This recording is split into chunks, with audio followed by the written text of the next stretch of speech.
Hey everybody, Trey here. Welcome to another forecast discussion. We've got a severe weather threat on tap for tonight and tomorrow for parts of the southern U.S. Tonight's threat will focus on the southern plains from Oklahoma down into northern Texas. An associated tornado threat and a damaging wind and large hail threat will accompany those storms. And then as we move into tomorrow, those storms will continue through the morning hours and perhaps re-intensify out here as they move toward eastern Arkansas, western Tennessee, western Kentucky, down into Mississippi and Alabama with a tornado threat and a damaging wind threat as well. So pretty potent system. It's the middle of February. This is kind of the southeastern U.S.'s kind of ramp up to their severe weather season here in late February, March, and April. So pretty potent system on tap. We're going to go through this setup step by step in detail and start with tonight's threat and then focus on tomorrow's severe threat as we move forward in the video. So let's get started here. Here is our satellite view. You can see big old trough here that is centered across much of the western U.S. You can see that fetch of southwesterly flow aloft. Moist air up here in the upper levels of the atmosphere. This is going to be our player. You can tell right now just from this image that it's pretty positively tilted, and we'll take a look at the 500 millibar contours in a second. But this will start to bottom out, and as it ejects into the plains by tonight, it will start to become much more negatively tilted. So it will intensify. Forcing will become stronger. Once that forcing moves into the southern plains this evening, it should initiate storms along the surface cold front that's sitting out here. But then tomorrow, it starts to shear out a little bit and kind of weaken as it moves off to the northeast, and that will come into play for our southeast severe threat tomorrow. But we'll talk about that in a few minutes here when we get to tomorrow's threat. So let's go ahead and look at some surface data. You refresh this, make sure it's up to date here. And so you can see we have a broad fetch of southerly flow here out across the southern plains. You can see sort of a wind shift here. Northerly winds here in southwest Kansas into central Kansas with southerly winds to the south of that. So looks like there is some sort of temperature boundary somewhere in here. And as a result, that's going to be our cold front.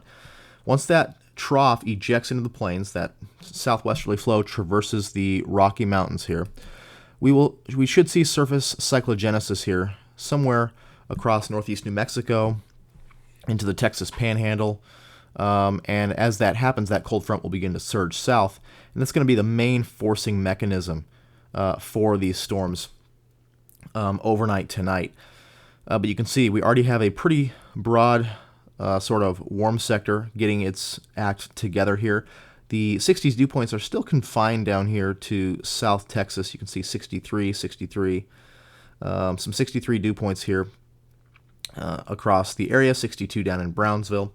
So the moisture is not super, the low levels are not super moist yet, but that will change as we should have some moisture that continues to be pulled up north today as these winds continue to be strong here at the surface. That should pull this moisture northward, and we should get some 60s dew points up into Oklahoma just to the south of that cold front by this evening as that low-level jet continues to pump that moisture in. Let's look at our overall map here. So here's our 500 millibar map, and you can see that positively tilted trough out here, centered over, pretty much right over Yuma, right there. You can see very positively tilted. We do have some strong winds rounding the base of that trough. And again, as it ejects this evening, it will traverse the Rockies. We should get surface low cyclogenesis somewhere over here in the kind of near the New Mexico-Texas border, and that will start to push that cold front south as that low moves along it, and that forcing moves off to the east. So the forcing should arrive, and that the trough will become much more negatively tilted this afternoon and evening. If we go down to, let's say, 850 millibars here, you can see we have a big, broad, low-level jet here, very strong low-level jet, all the way from West Texas with southerly winds here, pumping that moisture to the north. And then you can see our surface pattern. There's not much going on right now. Again, we haven't quite had that trough ejection yet, so we haven't really had surface cyclogenesis here. You can see a very tight pressure gradient here across the eastern half of the country. If you were in the southern plains yesterday, you experienced some really strong winds. And that's the result of this tight pressure gradient here. Looks like there is some sort of high pressure system out here, a little bit of a low up here in Canada, and the area between those, the isobars have really been packed in. So the just non-thunderstorm gradient winds have been very strong out here across the southern plains and now into the Midwest and the eastern half of the country here. But again, we'll get that surface low to form here sometime this afternoon and evening, and that will allow that southerly flow to continue to strengthen, continue to pump that moisture in the very low levels, and that cold front will start to sag south as that low moves along it. Let's take a look at some soundings now, and let's start here. We'll start here in Norman. So you can already see we've got a pretty nice looking hodograph, at least for severe weather's sake. Very large looping hodograph here, and that is because we have a lot of warm advection ongoing. Lots of warm air being pumped into this region by the low-level jet, by the southerly winds near the surface, creates these large looping hodographs, as we would see with a tornado event or supercell event. This also means warm advection, so we have some very, very strong warm advection, that warm moist air from the south getting pumped up. But already a very favorable environment here in place, at least for supercells. But you'll notice pretty stout capping inversion in place right now. That's going to take quite a bit to break. I think during the day, that forcing is not quite going to be arriving quickly enough for that cap to kind of lift and cool and erode. But after dark, once that surface low starts to tighten, once that trough aloft, the forcing ejects into the region, that should help a little bit. This is pretty stout, though. I mean, we're seeing temperatures, basically here of 15 Celsius. That's pretty high temperatures here for the mid-levels of the atmosphere. So we'll see if this erodes enough to allow for surface-based thunderstorm development overnight. Definitely possible, although it is pretty cloudy out right now. Let's take a look at the visible satellite here real quick. You can see we've got lots of clouds, and actually if we zoom in here a little bit farther to this southern plains sector, if it ever loads, you will see this kind of contrasting sort of flow here. You'll notice the winds here aloft, these sort of higher clouds moving from the southwest. You can see this rapid moisture transport here out of the south coming onto Texas right now. So definitely some wind shear in the atmosphere, definitely some warm advection ongoing. But these clouds probably will persist for much of the day, I would expect. There won't be a lot of vertical mixing, which is, of course, when you have the sun and it heats the surface, stuff from above goes down below, stuff from below goes upward, and it kind of mixes. So you often mix that kind of drier air down to the surface, and those low clouds start to erode if you can get some vertical mixing ongoing. But we're pretty much socked in clouds, and that inversion is probably going to keep vertical mixing at a minimum today. So I would expect the clouds to stick around a little bit. So we probably won't see any storm activity during the day. And the question is whether or not we'll see surface-based storms tonight. And I'm not convinced of that yet. I think this inversion is going to be pretty persistent, and storms will likely be elevated, which is a good thing. Given these wind profiles, if storms were surface-based and somewhat discrete, there would be a pretty significant tornado threat with these, I do believe, just given the overall curvature of the hodograph, if we were able to get sort of right-moving, sort of semi-discrete supercells. But not sure that's going to be the case given both the frontal forcing and the elevated nature of these storms. So I think the cold front is going to be the main focus for those. And with it sagging south here, we'll take a look at the models. Actually, let's just go ahead and take a look at the models right now. This is going to be the NAM. We'll take a look at these more in depth in a second.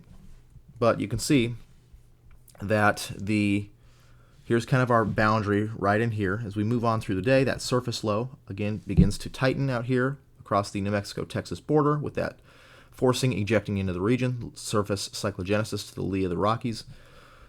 That's going to move on, and you can see that cold front really start to sag southward. And right ahead of that surface low, triple point along the cold front, I think storms will be more of a linear mode given the degree of forcing.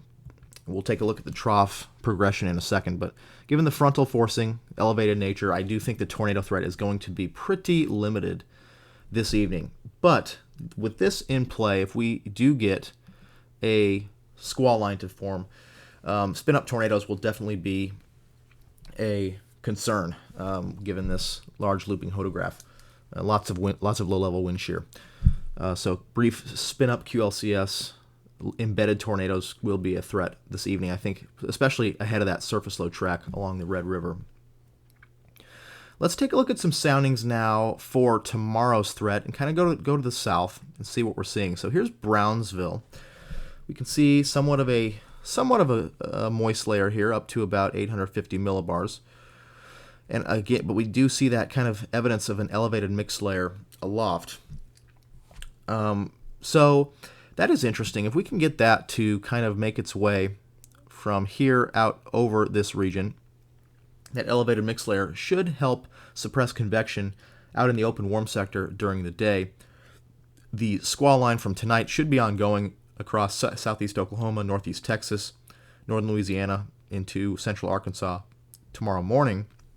But out in the open warm sector, if we can get this kind of EML to translate over, that could help suppress convection throughout the day and keep the warm sector pristine throughout the day. Let's go to Cancun, which is going to be due south. So this is the 12Z Cancun, Mexico sounding. So kind of due south of our target area for tomorrow. And so temperature line here on the right, dew point profile on the left. Kind of somewhat of an unstable profile. Not super steep lapse rates aloft here, but definitely adequate. We do have kind of a deep moist layer up here to about 800 millibars or so, with a little bit of a pocket of dry air aloft. So some semblance that may get advected northward. And, it's going to be hard to say, given that this is going to be kind of new moisture, won't have a lot of time to modify. It may be a little bit cloudy tomorrow morning, and some of the soundings have shown that on the models. We'll go through that in a second. But the clouds may be persistent tomorrow across the warm sector, which may keep instability at bay and prevent a more significant tornado threat, more significant warm sector supercell threat. We'll take a look at that in a second here. At least for tonight's threat, I do think the storms will struggle to become surface-based, but if they do, then we could see a decent tornado threat. But again, I think the forcing is going to be strong enough to where the mode is going to be mostly a linear mode. So more of a squall line embedded tornado threat tonight if parcels can become surface-based. And of course, a damaging wind threat as well. So here is our 500 millibar chart. This is the 12Z NAM from this morning. You can see our trough here across the southwest, and you can see it really starts to bottom out and become super negatively tilted here. So it goes from this, very much positively tilted, really consolidates that flow, rounds that base of that trough, and we really get that negative tilt to it by late tonight. By about midnight tonight, that forcing starts to eject. Beautiful defluence aloft here. You can see the wind barbs here toward the south, more out of the west-southwest, kind of curving to the south-southwest here up in northwest Texas. So very strong defluence here aloft. That does promote rising motion here. So across North Texas, I think right ahead of that surface low is going to be where the threat for the strongest storms are going to be, given a little bit enhanced wind shear. Strong winds out of the south beneath this kind of southwesterly flow aloft. We'll take a look at the 700 millibar map here, see if we can see any short waves. I'm going to zoom in here to the Southern Plains sector. So this is 700 millibars. We look for short waves here, little kinks in these isobars, kinks in the contours that act as little small forcing mechanisms for storms to fire in areas where there may not be as much forcing in the background. If you get these little short waves, that can overcome that and help initiate storms. So here through the day, you can see we may have a few little kinks here moving through, but again, I think the atmosphere is going to remain capped until that larger scale synoptic forcing comes through this evening. Then you can see a pretty potent shortwave here arrive right about 6Z. You can see the kinks in the isobars here. So this little shortwave should help initiate storms here, again, as well as that surface low consolidating here across the Texas Panhandle. That should help initiate storms probably here in the eastern Oklahoma, northwest Texas vicinity, with kind of precedence along that front. If we go to 850 millibars, we're going to have this low-level jet persist throughout the day. You can see 50 to 60 knots here already across the region.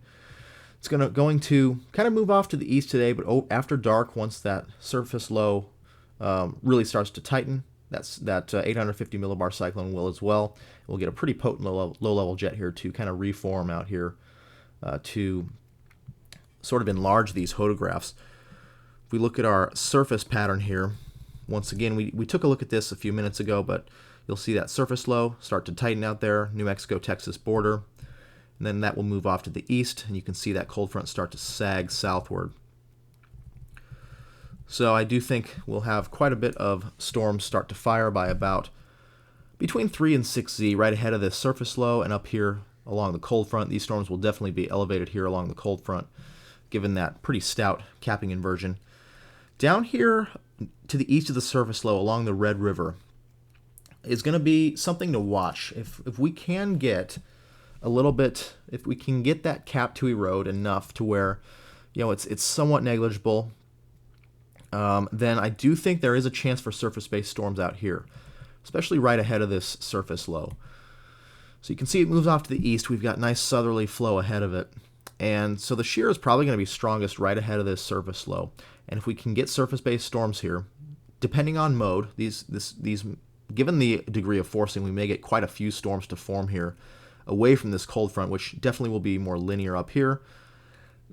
Depending on how semi-discrete the storms are in this region ahead of the surface low, the threat for tornadoes may increase if storms can become surface-based.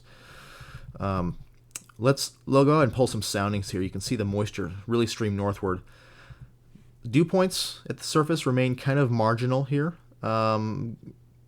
Given where the storms start, they should start right in here.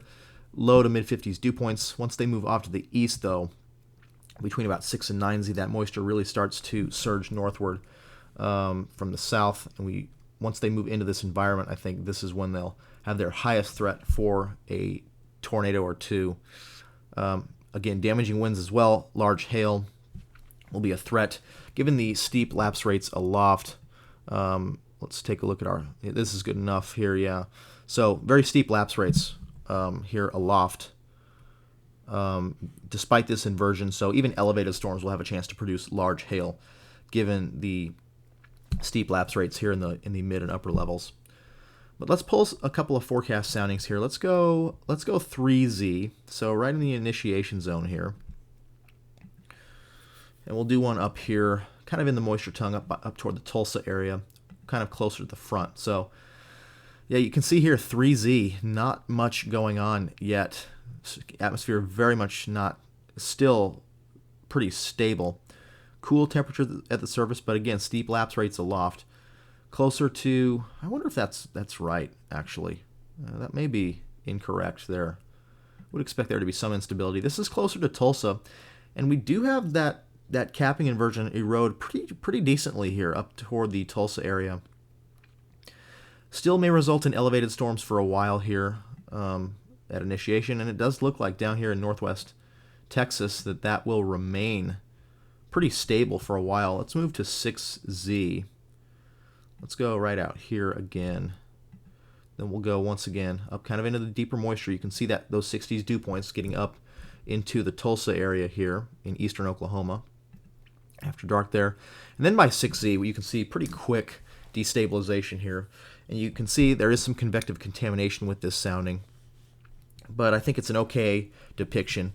So it looks like with southern extent that cap does persist pretty well into the night, but we do have some elevated instability here So storms will probably fire ahead of that surface low, and thankfully, given these wind profiles, some pretty decent turning in the low levels, I do think these storms will remain elevated for several hours here.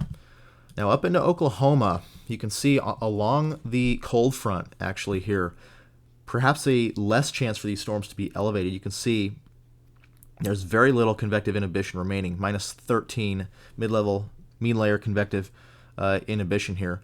Pretty decent instability, over 1,000 joules per kilogram. So actually, now that I look at this, given this photograph, which does have some curvature to it in the low levels, so pretty stout low-level shear here, some good turning in the low levels, I do think these storms along the front up here into eastern Oklahoma will have a tornado threat. Probably a spin-up tornado threat given the frontal forcing, more of a line kind of mode. So that will have to be watched as well up toward Tulsa, the I-40 corridor. That is going to be something to watch south. And then on the surface low, we move toward 9Z here. Now the storms are going to be moving into that deeper moisture. So let's see if we do get some more erosion of that cap. And we do. So this is interesting here. So this is southern Oklahoma along the Red River, right ahead of that surface low by 9Z. So if we can see, you can see here that the cap has eroded pretty much completely as that forcing really has impinged onto the region. Those cooler temperatures aloft have impinged into this region. Large looping hodographs here. So this is a pretty concerning forecast sounding here for the area ahead of the surface low.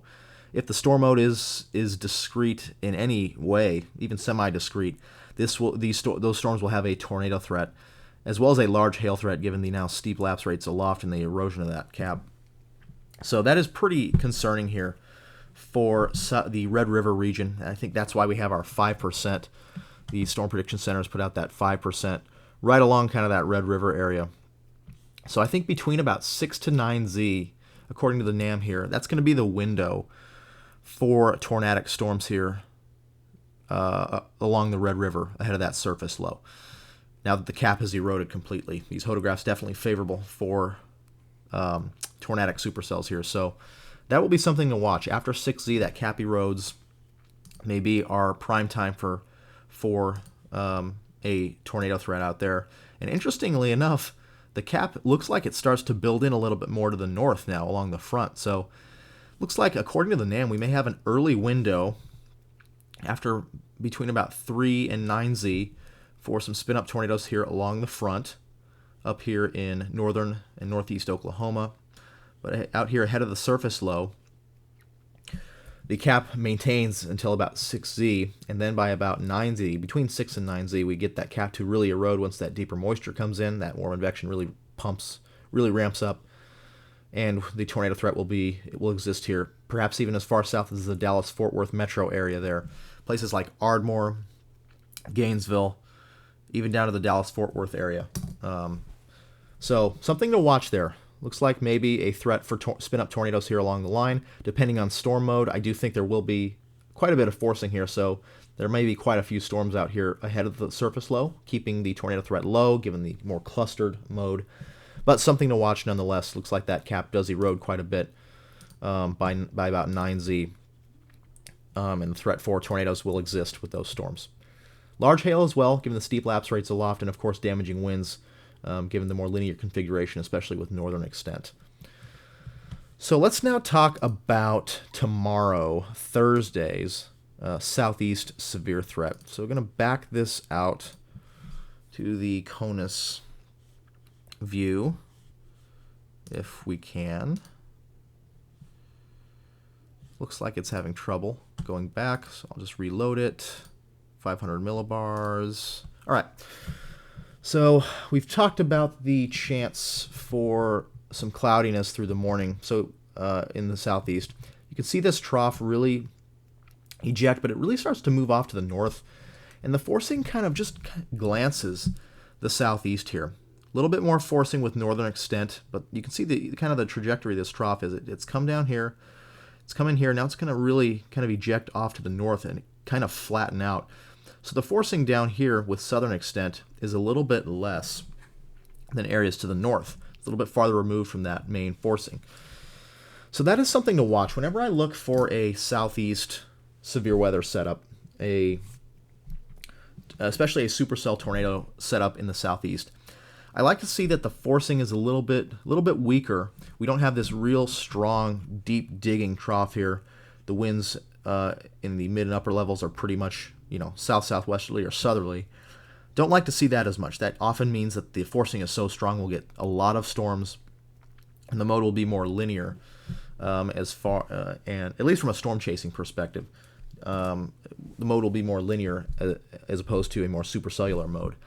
When the winds are more southwesterly aloft like this, and the forcing is more of a glancing blow, that always makes me raise my eyebrows for the southeast, because that often promotes a more discrete mode, less storms being forced with that kind of more glancing blow from the forcing, and therefore a more somewhat semi-discrete or discrete mode.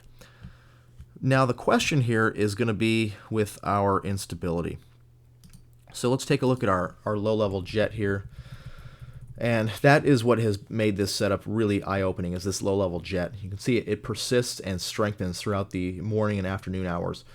Upwards of almost over 80 knots up here into Tennessee and Kentucky, with over 70 knots down here into northeast Mississippi, northwest Alabama. So a very, very potent low-level jet. Photographs should be very, very large here. Given kind of southerly flow at the surface, let's go and zoom in to our sector here, southeast sector. So you'll notice that surface low out here by this would be 9 a.m. tomorrow, Thursday, out here on the Oklahoma-Arkansas border, kind of centered in the Fort Smith area, moves off to the northeast, kind of along the frontal zone, and kind of leaves this broad warm sector here kind of open. There's the cold front here back out to the west, but a pretty broad warm sector here across eastern Arkansas, Louisiana, into Mississippi, western Tennessee, Kentucky, into Alabama. And it remains fairly broad throughout the day. This is going to be 6 p.m. tomorrow. And then finally that cold front moves through in the afternoon. But you'll notice the numbers here. These are the surface temperatures. They don't get super warm out here. Temperatures remain in the 60s in Mississippi. Ahead of that cold front, they do get a little bit higher here, according to the NAM, up into the almost mid-70s out here.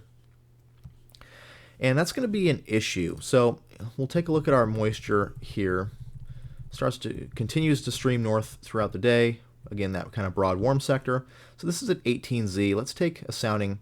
You'll also notice we had kind of this prefrontal trough here, and actually maybe a couple of prefrontal troughs here. And these help. So this is our cold front. I think the main forcing mechanism, there will be a line ongoing along that.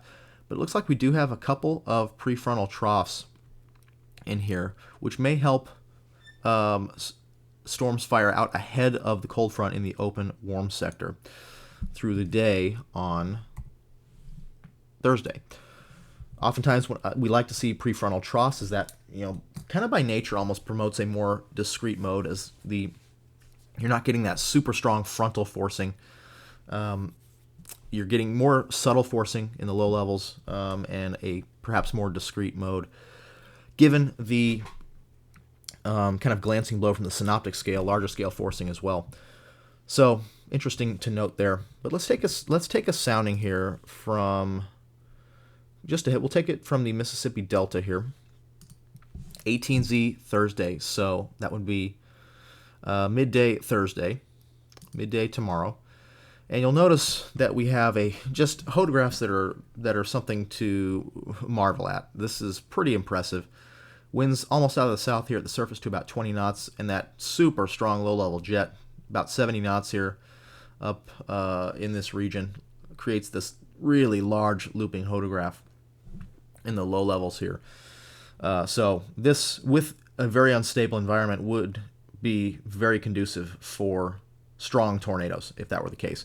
But look at this thermodynamic profile here. Very much a skinny sort of cape profile. then if you just looked at the number, you'd say 500 joules per kilogram. That's adequate. But it's very, very skinny. And that is the result of the surface temperatures remaining pretty cool. You can see 66 over 66 at the surface. Also, quite saturated here up through the mid-levels here. So there is probably going to be some clouds sticking around for much of the day. So that is something to watch. If we can get temperatures up into the mid-70s, that would be pretty concerning as far as the tornado threat goes. Given these large looping hodographs, I do think that there would be a threat for strong tornadoes.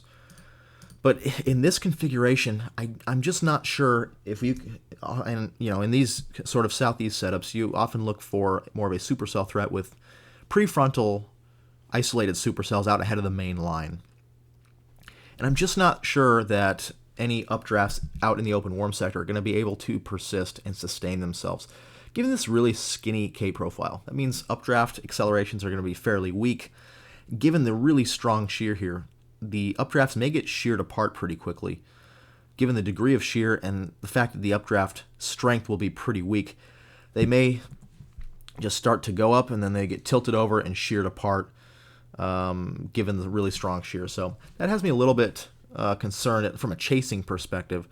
From a supercell threat in the warm sector, that is a good thing. Given these wind profiles, if we can get supercells in the warm sector, there are going to be big problems given this wind profile. Over 500, well over 500 meters squared per second squared effective storm relative helicity. We move on to our 21Z. That warm sector does stay pretty nice and broad for us. So let's go ahead and look at 21Z. So you can see that the low-level winds start to veer a little bit. You can see the winds here start to, at just about a kilometer above the surface, veer a little bit. We do have a little bit more instability, still very, very skinny cape. Again, given the degree of shear, I'm just not sure that updrafts will be able to sustain themselves in the open warm sector. Very, very saturated here, up to about 600 millibars. So that is interesting to note. Again, maybe some low clouds sticking around that are going to hamper the surface heating. Only 69 degrees here. So that'll be something to watch. That's going to be the main factor limiting the tornado threat for tomorrow. Definitely some spin-up tornadoes along the line to the west. But as far as prefrontal open warm sector beans, as we call them colloquially, little isolated supercells in the warm sector, I fear they're going to struggle if this thermodynamic profile comes to reality. Just given the cool surface temperatures, the very skinny instability, I'm just not sure updrafts will be able to sustain themselves in the warm sector, which is a good thing for people living in these areas because that wind profile pretty strong. We do see some decrease in the storm relative helicity throughout the day. I think that sweet spot for tornadic activity is going to be about 18 to 21Z, or from about midday through mid-afternoon before winds really start to veer. You can see farther north much of the same, that those 60s dew points extend all the way up into Missouri, western Kentucky, with large looping hodographs up there as well. That will be closer to the surface low track. I do think the mode may be a little bit more linear up there, given that it's kind of right along the cold front. Let me kind of move the sector here a little bit north, actually. Let's go to the Midwest here.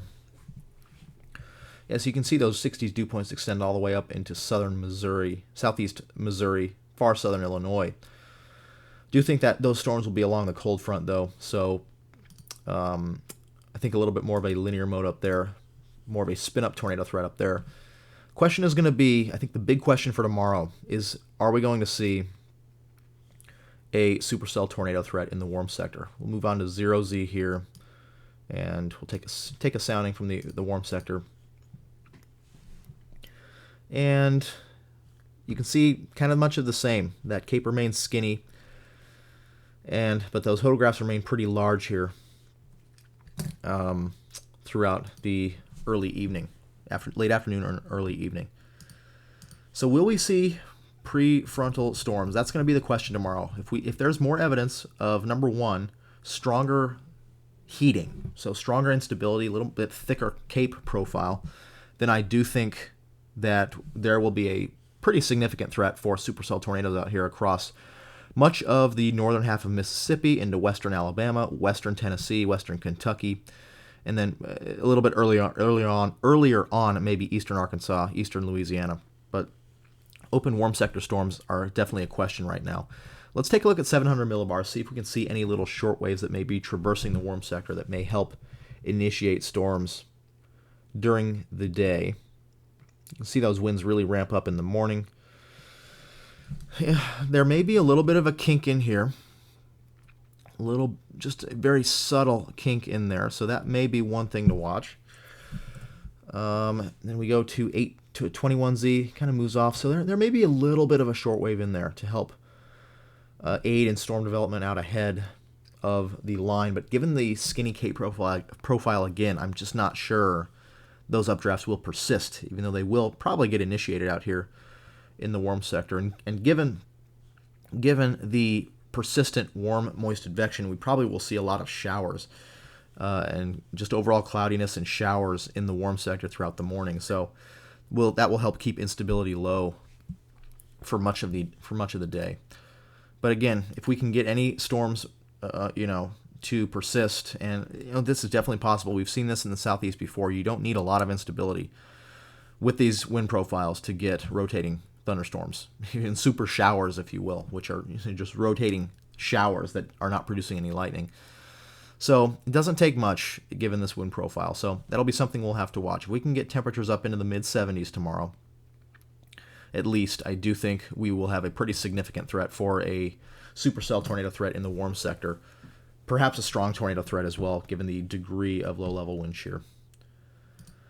All right, let's wrap this up here. A couple of cams just for fun. Obviously, I don't really like looking at the cams, but we will here just to kind of get a picture of what they're showing. So this is going to be the HRRR from 12Z. So we'll move on here, and you can see that things really don't start to bubble here until about just before midnight here across northwest Texas, eastern Oklahoma. You can see storms fire along that line, but again, with a tornado threat, if they can stay out ahead of the line, if they get undercut pretty quickly, which it looks like they might be getting undercut pretty quickly with how that cold front is sagging, then that would keep those storms elevated and the tornado threat low. But again, out here in this area, out ahead of the surface low,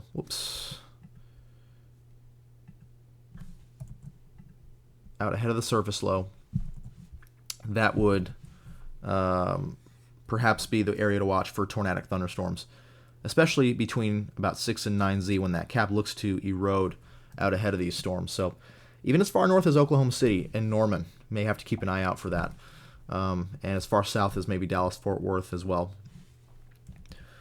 So the HRRR, you can see just a lot of crap in the open warm sector. But these are all little updrafts, and you can see we don't see a lot of updraft helicity here. I just think that that's the case because the instability is pretty weak. But there are a lot of storms out here firing along that prefrontal trough. Cold front is going to be back in here. You can see just a lot of crap, a lot of showers. Probably a lot of clouds associated with this. So again, that instability is going to be in question. If we can get a little bit higher, these would have a better chance of sustaining themselves in that shear profile. You can already see some of these have that kind of bean shape to them, indicative of little mini supercells. But that will be something we'll have to watch tomorrow. And then we do get some intensification, re-intensification. Let me move the sector here. Some re-intensification of the storms as we go into the afternoon hours on Thursday. So yeah, you can see the overall reflectivity starts to ramp up here by mid-afternoon.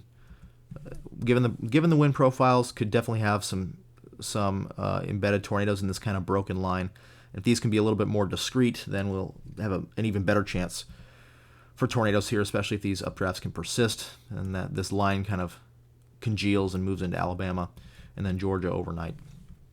A couple more real quick. This video has gone on long, but this is a pretty complex severe threat here with some pretty interesting pros and cons to it. So this is the WRF ARW, and you can see late night, kind of clustery mode down there, supercell threat, embedded supercell threat out here along the Red River, more of a, kind of a blob to the north. And you can see through the day kind of just this conglomeration of showers and stuff in the open warm sector, nothing really looking too potent given the weak instability, I think. And then later on along the cold front, looks like they may start to ramp up a little bit, perhaps a more kind of a semi-discrete mode, maybe a supercell threat here along the front. And then it kind of ramps up over in the late afternoon and early evening into Alabama. So kind of much of the same. We'll kind of end it there. Just, we've gone on pretty long, but definitely something to watch. Again, I think tonight the threat here is going to be up from the Tulsa area down south toward the Dallas-Fort Worth area. Again, the slight risk here. Storm mode, I think, is going to keep things back, as well as the elevated nature of the storms for quite a while, but that 6 to 9Z time frame, and a little bit after that even, especially here along the Red River, from maybe the Norman area down to Dallas-Fort Worth, going to have to watch for a tornado threat with any storms that can maintain a semi-discrete nature, as well as a damaging wind threat, given just the strong winds aloft being transported to the surface, and that kind of linear mode, and some large hail, at least earlier on in the life cycle of these storms, from central Oklahoma down into northwest Texas. And then tomorrow, would not be surprised if we see an enhanced risk area if we have some more evidence of better heating near the surface, a little bit more instability. If that's the case, if we do get more instability, I do think there will be a supercell threat out in the open warm sector, as well as kind of along the cold front. And there will be the threat for strong tornadoes if that can happen, given the pretty stout wind profiles, very strong low-level jet, large looping hodographs. But as it stands now, that is really in question. The instability looks pretty weak. I'm not sure updrafts will be able to survive out in the open warm sector for much of the day tomorrow, given the overall skinny sort of cape, very weak instability. I don't know. Given the strong shear, they might just get sheared. Towers or updrafts in the warm sector might get sheared apart pretty quickly. So we'll wrap it up here for now. Definitely something to watch as we go into tonight and tomorrow. But that's all I've got for now. Thanks for watching, and we will see you in the next video.